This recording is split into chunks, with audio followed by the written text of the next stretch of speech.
സഹൃദകരെ, കോട്ടയം ജയഭാരതി തിയേറ്റേഴ്സിന്റെ 16ാമത് നാടകം ദുപ്പതര തുടങ്ങും. തെരഞ്ഞെടുപ്പ് എന്ന് പറഞ്ഞാൽ ശരിയായ നിലപാടുകളും ശരിയായ രാഷ്ട്രീയവും മാത്രം തെരഞ്ഞെടുക്കപ്പെടുന്ന ഒരു പ്രക്രിയയാണ് എന്ന് ഞാൻ ചിന്തിച്ചിട്ടേ ഇല്ല. അങ്ങനെയല്ല. പോയിന്റ് മനസ്സിലായോ? എടോ, ഞാൻ പറഞ്ഞ പോയിന്റ് മനസ്സിലായോ? ഒന്ന് കിട്ടാത്ത മുന്തിരിങ്ങ പുള്ളിക്കും. 1924 ഇറ്റാലിയൻ ജനറൽ ഇലക്ഷനിൽ ജയിച്ച നേതാവിന്റെ പേര് മുസോളിനി എന്നാണ്. മുസോളിനിയുടെ ഫാസിസ്റ്റ് പാർട്ടിക്ക് കിട്ടിയ വോട്ട് 65%.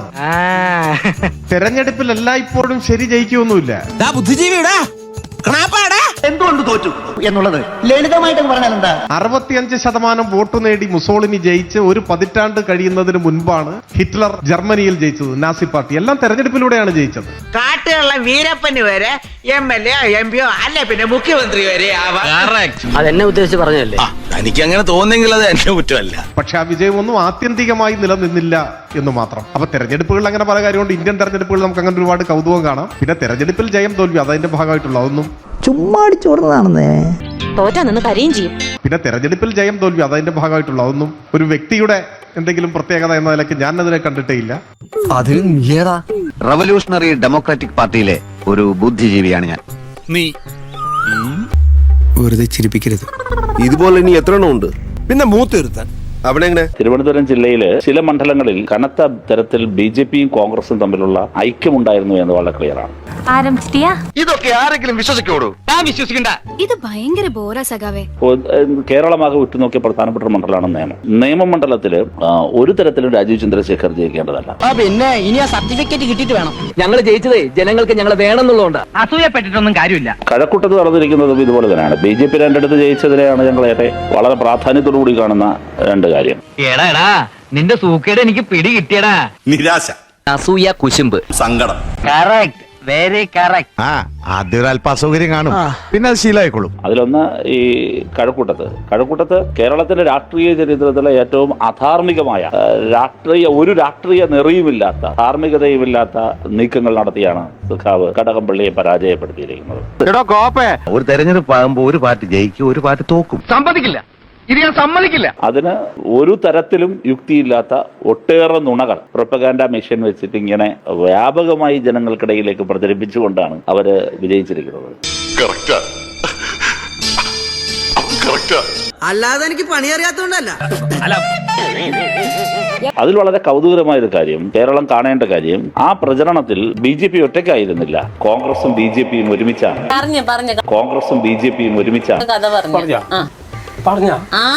ഇനി അടുത്തത് പറ. ഞങ്ങളുടെ അടിത്തറ എവിടെയും അങ്ങനെ ചോർന്നു പോയിട്ടില്ല എന്ന് തന്നെയാണ് ഞങ്ങൾ കാണുന്നത്. ഇവിടെ മാത്രമല്ല, എല്ലാ മണ്ഡലത്തിലും. എന്നാര് പറഞ്ഞു? ഞങ്ങൾ അങ്ങ് തീരുമാനിച്ചു. നീ വന്നേ, നീ ചുറ്റിലും നോക്കിയാട്ട്. മുഖ്യമന്ത്രി പിണറായി വിജയൻ ധർമ്മട മണ്ഡലത്തിൽ പിന്നിൽ. എന്റെ ഗുരുവായൂരപ്പ ചതിച്ചു പോ. എല്ലാ കോട്ടകളും ആടി ഉലയുന്നു എന്നുള്ളതാണ്. എല്ലാ ഇടതു കോട്ടകളുമായി ആടി ഉലയുകയാണ്. അങ്ങനെ വരാൻ വഴിയില്ലല്ലോ. പക്ഷെ അങ്ങനെ വന്നല്ലോ. നിന്റെ കയ്യിലിരിപ്പതായിരുന്നല്ലോ. കേരളത്തിൽ അധികാരത്തിലിരുന്ന 14 മന്ത്രിമാർ പിന്നിലാണ്. അസംബ്ലി പിരിച്ചുവിട്ടു. 1-4 20 മന്ത്രിമാരെ ആകെ ഉണ്ടായിരുന്നു. മട്ടന്നൂർ LDFന്റെ CPMന്റെ കോട്ട അവിടെ വലിയ പ്രതിസന്ധിയിലേക്ക് പോകുന്നു. മാത്രമാണ് ലീഡ്. കൊച്ചുട്ടി അച്ചാച്ചനെ കാരണന്മാരൊക്കെ ശാപമായിരിക്കും. 818 വോട്ട്. അവിടെ ധർമ്മടത്ത് പിണറായി വിജയൻ പിന്നിലാ. പിന്നെ എവിടെ മുന്നിലായിട്ട് എന്ത് കാര്യം? പിണറായി വിജയൻ 2523 വോട്ടുകൾക്ക് പിന്നിലെ ഇരട്ടച്ചങ്കൻ. അതൊക്കെ പണ്ട്. ഇരട്ടച്ചങ്കന് വിയർത്ത സാഹചര്യം നമുക്ക് കാണാൻ സാധിച്ചു. ഇരട്ടച്ചങ്കൻ. ഇനി ലക്ഷണം കണ്ട വാക്ക് നീ കടിച്ചു തൂങ്ങാതെ പ്ലീസ്. Anti incumbency. പ്രത്യേകിച്ചും പിണറായി പോലുള്ള ഒരു സ്ഥലത്ത് ധർമ്മടം മണ്ഡലത്തിൽ 6 തവണയാണ് ലീഡ് പിറകോട്ട് പോയത്. സത്യത്തിൽ അത് പരാജയപ്പെട്ടതാണ്. എന്നോടിത് വേണ്ടായിരുന്നു. അതെ, സ്വന്തം കയ്യിരിപ്പ് ശരിയല്ലാത്തതുകൊണ്ടാ. ഇത് നിങ്ങൾ അവന്റെ കഥകൾ കേൾക്കണം. 21 ശരി, ജനങ്ങൾ പിണറായി വിജയന് തന്നെ 2ാം ചാൻസ് കൊടുക്കാമെന്ന് പറഞ്ഞു. കൊടുത്തു. പിന്നെ കിടക്കപ്പുറതി ഉണ്ടായിട്ടില്ല. ആ കഥകളൊക്കെ ഓർമ്മയുണ്ടോ? അഴിമതി, സ്വജനപക്ഷപാതം, ധാർഷ്ട്യം. ആ ഒരു ധാർഷ്ട്യം അത് ഇവിടെ ഇൻസ്റ്റിറ്റ്യൂഷണലൈസ് ചെയ്യുന്നതിന് വേണ്ടിയിട്ടുള്ള ഒരു ശ്രമം, അതാണ് സത്യത്തിൽ പിണറായി വിജയൻ നടത്തിക്കൊണ്ടിരുന്നത്. ചെയ്തു കൂട്ടിയതൊക്കെ അനുഭവിക്കാണ്ട് പോകാൻ പറ്റുമോ? അതിനുള്ള ഒരു കൃത്യമായ ഒരു രേഖപ്പെടുത്തൽ, ഒരു വോട്ടായിട്ടുള്ള ഒരു മറുപടി. ജനങ്ങൾ മണ്ടന്മാരല്ല.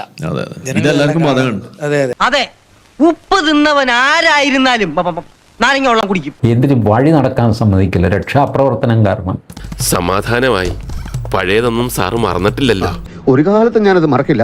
നമ്മൾ ഒരു അരികു പറ്റി നടന്നു പോകാമെന്ന് വിചാരിച്ചു കഴിഞ്ഞാൽ നമ്മെ പിടിച്ച് രക്ഷിക്കാനായിട്ട് DYFIക്കാരനെടുത്ത് ചാടും. നിനച്ചിരിക്കാത്ത നേരത്തായിരിക്കും അറ്റാക്ക്.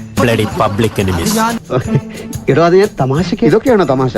എന്റെ നെഞ്ചത്ത് കത്തി കുത്തി കെട്ടിയിട്ട് പറയാണ് തമാശയാണെന്ന്. ചെടിച്ചട്ടി വെച്ച് ഒരു പ്രവർത്തനം അടിക്കുമ്പോൾ കേരളത്തിന്റെ മുഖ്യമന്ത്രി അത് രക്ഷാപ്രവർത്തനമാണ് എന്ന് പറയണമെങ്കിൽ അയാളുടെ മാനസികാവസ്ഥ എത്ര മോശമായിരിക്കും. ചുറ്റിക കൊണ്ട് തലക്കടിക്കുമ്പോ തലയോട്ടി പിളരുന്നൊരു ഒച്ചയുണ്ട്. അതിന്റെ കൂടെ നാട്ടുകാരുടെ നിലവിളിയും കൂടെ ആവുമ്പോ ഇയാൾക്ക് എന്താണ് വയ്യേ? അവന്റെ തല്ലുകൊണ്ട് പിന്നെ ആ തല്ലിന്റെ പേരിൽ നമ്മുടെ കേസും വരും. അരിയും തിന്ന് ആശാരിച്ചും കടിച്ചു, പിന്നെ പട്ടിക്കന്നെ മുറിവുറുപ്പ്. അങ്ങനെയുള്ള ഒരു മുഖ്യമന്ത്രിയെ ഇനി വേണ്ടാന്ന് ജനങ്ങൾ തീരുമാനിച്ചു. കുറ്റം പറയാനൊക്കോ? വയലൻസ് ആണ് ആ പാർട്ടിയുടെ പ്രധാന ടൂൾ എന്നുള്ളത്. ഇന്റേണൽ ആയിട്ടും എക്സ്റ്റേണൽ ആയിട്ടും അങ്ങനെ തന്നെ. മറ്റുള്ളവരോടും പാർട്ടിയിൽ നിന്നുള്ളവരോടും പിരിഞ്ഞു പോകുന്നവരോടും എല്ലാം basically they depend on violence. അത് പാരമ്പര്യ. ഏറ്റവും വേഗം ഈ CPM എന്ന് പറയുന്ന ഒരു കലാപരിപാടി ഉണ്ടല്ലോ, അത് പിരിച്ചു വിടുന്നതാണ് അവർക്കും നാട്ടുകാർക്കും നല്ലത്.